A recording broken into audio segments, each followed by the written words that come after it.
it's Mike with Imminent Adventures. How y'all doing today? So today's my first day of vacation, and we're going to go to the Outer Banks. We're going to go on up to Corolla. I'm a little ways down the road already. We're getting close to the North Carolina line. We're going to just put a little of this in here.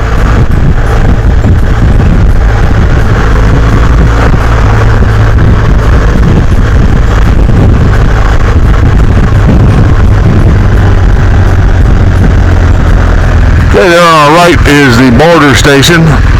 They call it that because actually half of it's in Virginia, half of it's in North Carolina. The state line's not quite straight, so I got gas and lottery on one side and cigarettes on the other. As you notice, traffic's quite heavy here. We're going to find that all the way down today on 168, 158.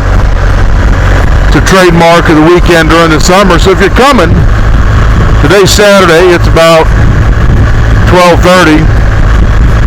If you're coming down the Outer Banks, and you can, I'd highly recommend, if you're spending the whole week, try to do it in the middle of the week, you know, Thursday to Wednesday or something like that.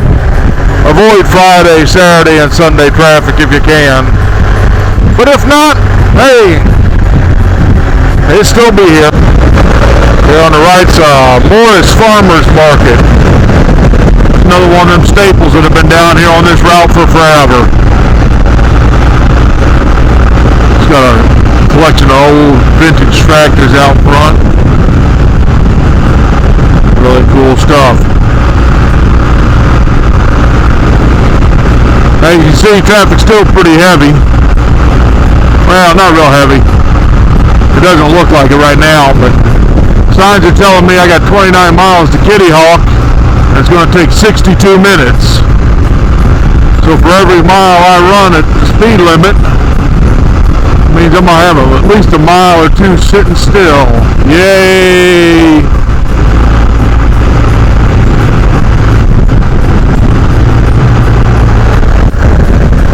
Got a nice group look heading back from Outer Banks.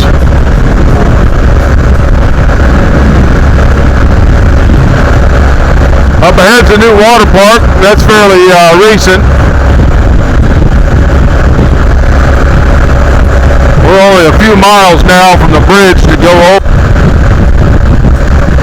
Figure I'll give you a better view of the water park.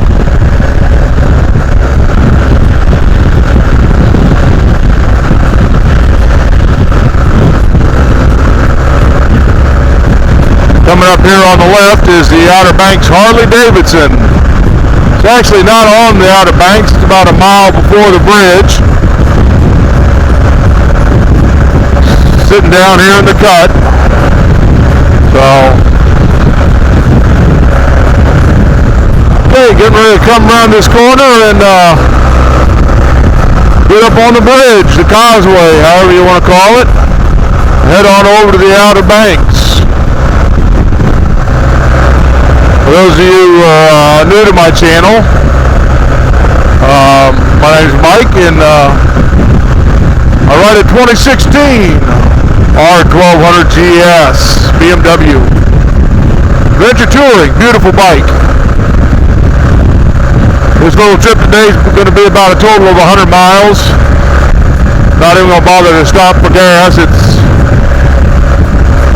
I got range when running an interstate like this about 250, maybe a little bit more miles, depending on what the traffic's like and how fast I'm running.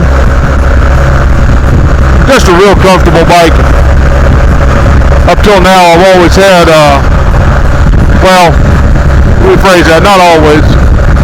When I was young, I had some crotch rackets. I had a Gixxer and Katana. But I started on a Yamaha 650 XS when I was in high school. And for a number of years I didn't have one at all. And when I got back to riding, I was doing Harley styles because I like the culture and the look. But I couldn't afford the Harley.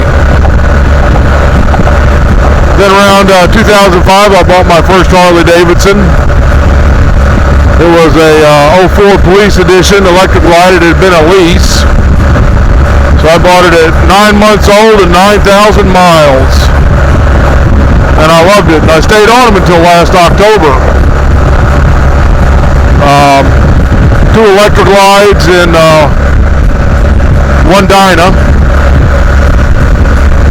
And I sold it thinking that I got to the point in my life I was done motorcycling, and by February I realized I was wrong, but I wanted something that would go more places than just the Harley would. And I was looking at the V-Strom and some other bikes, and never thought a BMW would be within my price range. But I figured, hey, we'll go over there and take a look. And sure enough, I bought a 2016. It was a end of model year, but the 18s were already on the showroom, so it was a brand new bike still. And I've loved it ever since. I think it rides smoother than my Harley, but the Harley seat was more comfortable for long distances. But that's okay. Seats are something you can do aftermarket fairly easy, fairly cheap. So here we are on the island. Copper got somebody over here. Big money here during the tourist season in fines for speeding. Oh, he got them all the way out the car. Good luck, bud. Here we go. Shortly after you get on the island, you have a split in the highway. 2 lanes are going to go north again, and 2 lanes are going to go south. North is Duck and Corova. South is Kitty Hawk, Nag's Head, Kill Devil Hills. And we're going to Corolla. Find it kind of interesting that when I plug this in at home, the address, as the crow flies, where I'm staying is only 35 miles from my house. Of course, the actual road trip there for me is just a hair over 100. Go figure. And that's all because of the bay. They got to go around the bay to get where I'm going. So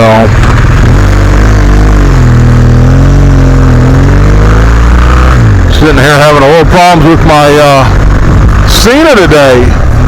Every time I slow down, the music gets choppy, and it doesn't want to seem to correct itself. Here we are in Duck proper, or the village of Duck, as they like to call it here. I'll tell you what, if you're ever here, or even in Virginia Beach or Chesapeake, there's a place called Duck Donuts. Started off down here in the Outer Banks, and the donuts are made fresh while you wait, and they are well worth it. The wait only takes a few seconds, but I'm here to tell you, they are worth every second of it. So if you ever get that chance, go ahead and go for it.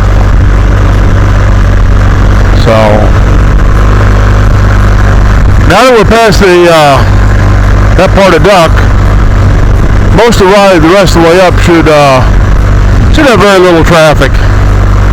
It'll all be between 25 miles an hour and 45, depending on where you're at. Very few places on the Outer Banks hit 55. There are a couple. Like I said earlier, though, do watch that speed. They like to write their tickets and get their money in the summertime.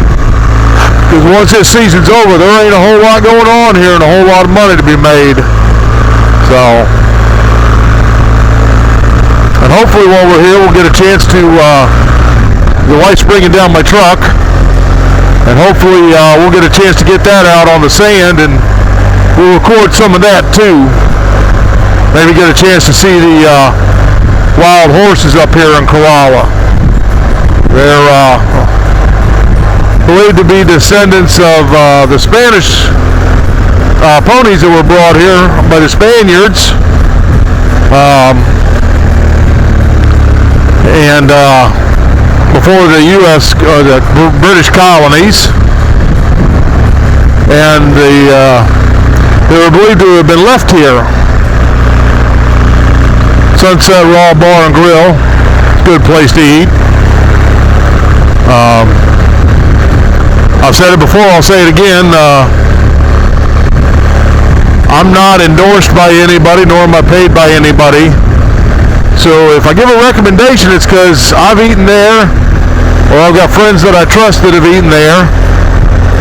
And so if you do try one of the places I recommend and don't like it, let me know. Let me know what happened so I can check it out. We're just continuing our way on up.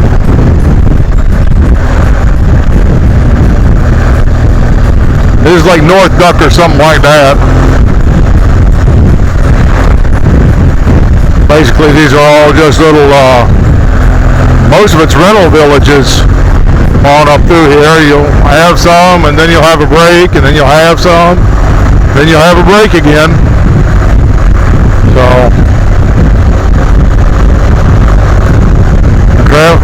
just rolling along. It's funny, I drove this route on a truck, big truck, and the curves on that, when you're driving something that big, seem like they're a lot worse than when you're on a bike or a car. Especially when you got something that can handle the curves like the GS. All these rows of beach houses, all these rentals out here, look at them. Big money down here.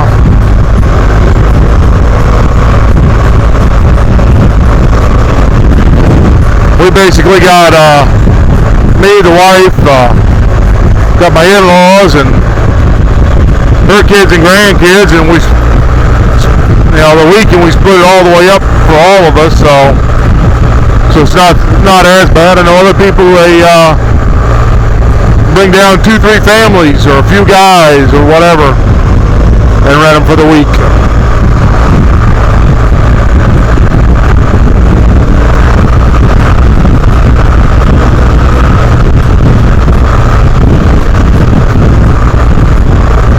I remember coming down here before all these houses and stuff were put in. I've been coming down here since the late 80s. Well, we've made it to Kerala Light.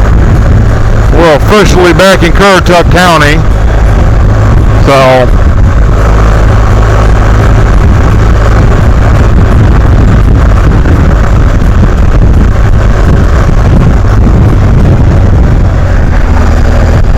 here we go, coming into Kerala.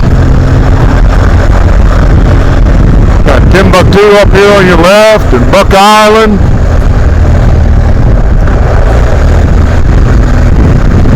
And up here, coming up on the right, is going to be Food Line, a bunch of other stuff. Our beach house is only about a little less than 1.5 miles from it. Mini golf over there on the left. I think this is the last big gas station. I know there's a small one up further, but I'm not sure if it's any good or worth nothing. There's the wife in front of me with my truck. Strange looking at it from behind. Got the bicycles on it and all. We're about 500 feet from the beach house.